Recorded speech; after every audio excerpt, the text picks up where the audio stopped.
Good morning, everyone. Welcome to the Morning Essence Connection for March the 27th. So we're about a week behind what my normal schedule was, because everything that's happening today was supposed to be happening last week, but I was sick last week. So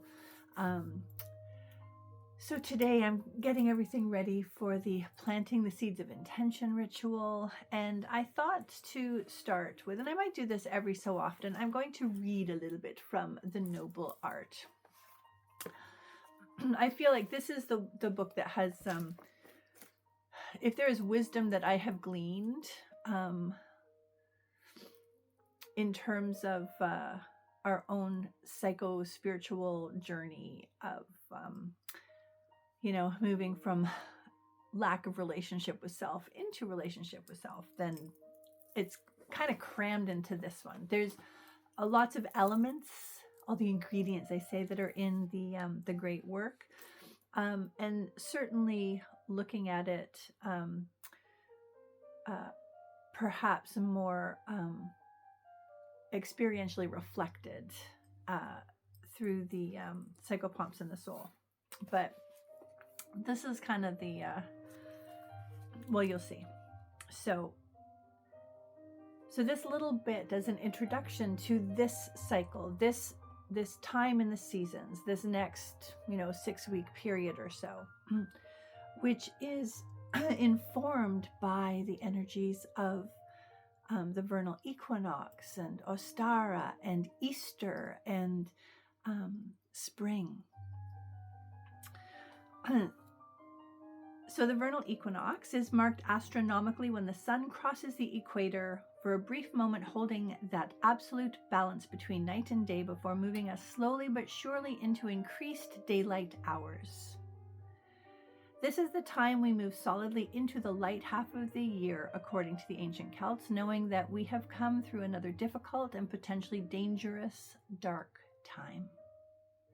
The sense of resurrection and coming back to life is a main archetypal theme in this festival. The word comes from the Latin root resurgere, meaning to rise again, to surge forth again.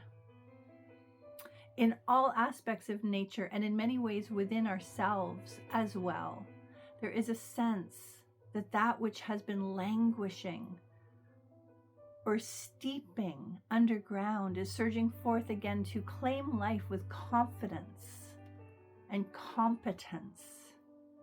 The energy of this festival is different than that of Yule. This is not the celebration of the hope and optimism that comes with the birth of the divine child. This is the celebration of renewal that comes when we know deep in our souls that we have the skills and tools necessary for seeing ourselves through the tough times, the courage to release that will keep us stuck in the dark, and the wherewithal to set intentions for the course that will bring us to our best future. There is a certain aspect of claiming that differentiates this festival from Yule and brings a nuance to the archetypal energies of the celebration. The recognition that it is our own strength that has seen us through the dark and helped us to navigate the sometimes treacherous path back into the light. This is different than the celebration of the miraculous arrival of embodied hope, which carries a passive resonance in comparison. Ostara implies that there has been effort, there has been sacrifice, and out of that effort, life has returned. So that's certainly a theme that we have been sitting with over the last little bit, isn't it? What is it that we bring forward out of the dark times And the gratitude is not always like, oh, well, yeah, I can see how that was actually for the best. There could be aspects of that. It's like, I can see how I didn't even know I had that in me. I didn't know I had that capacity, that courage, that perseverance, that strength, resolve, fortitude. I didn't know it was in there until this. So, what's our card? I've put it aside. I haven't looked at it yet, but I'm going to invite you to breathe in.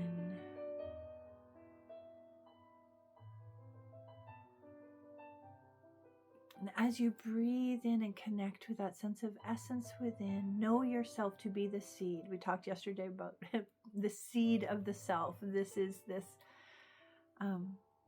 honey of esteem is the seed of the self sitting in the solar plexus, the non-GMO.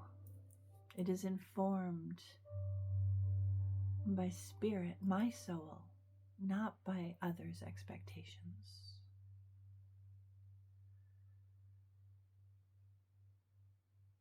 So be aware of that seed.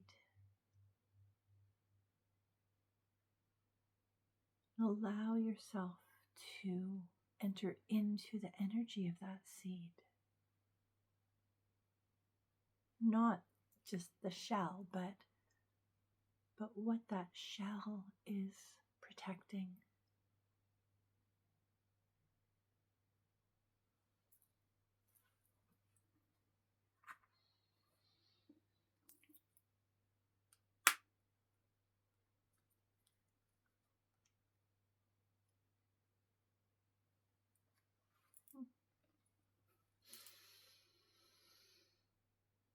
Sometimes the music wants us just to have some quiet and stillness as well.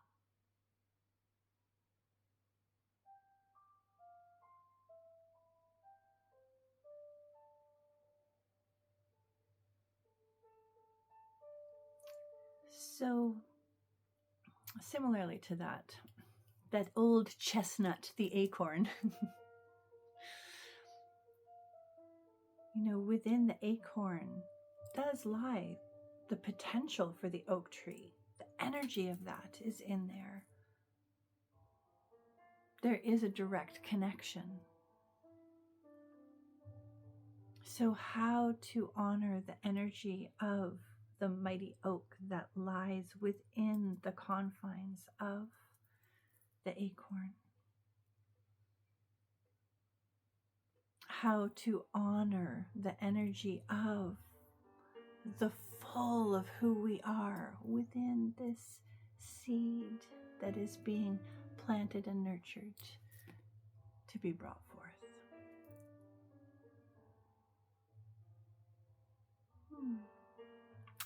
So our card is Robin.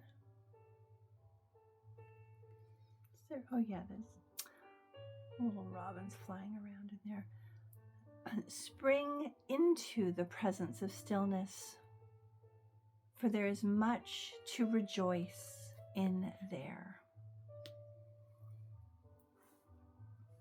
I know there's a sense here. I don't recall it so much in Canada.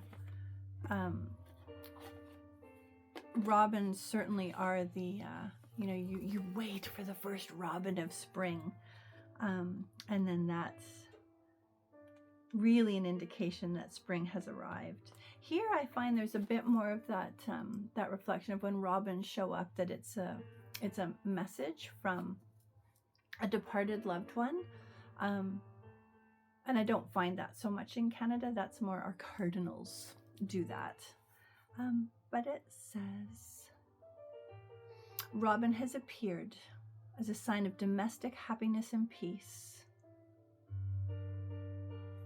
There's a happiness within, a happiness of home, a settledness with environment and those around.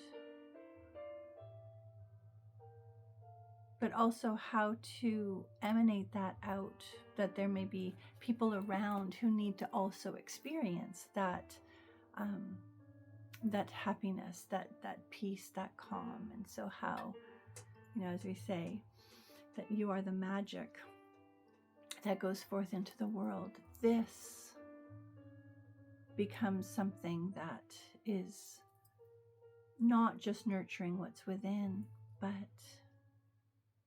that is shared with those who need it.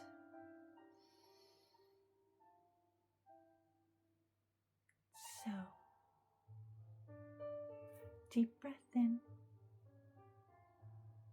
connecting with the seed of self, allowing little energy of robin, just happiness. When I think of robins here, it is just the bird song is probably my favorite. So cheery.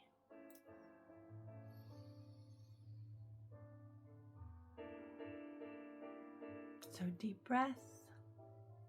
Allow this sense of renewal and cheeriness to emanate through all your cells. Know that you are of the earth and of the stars. You are that magic, as I said before, that lies between. You are that gift that is brought forth into the world. And there is much that you have to share. Blessings today.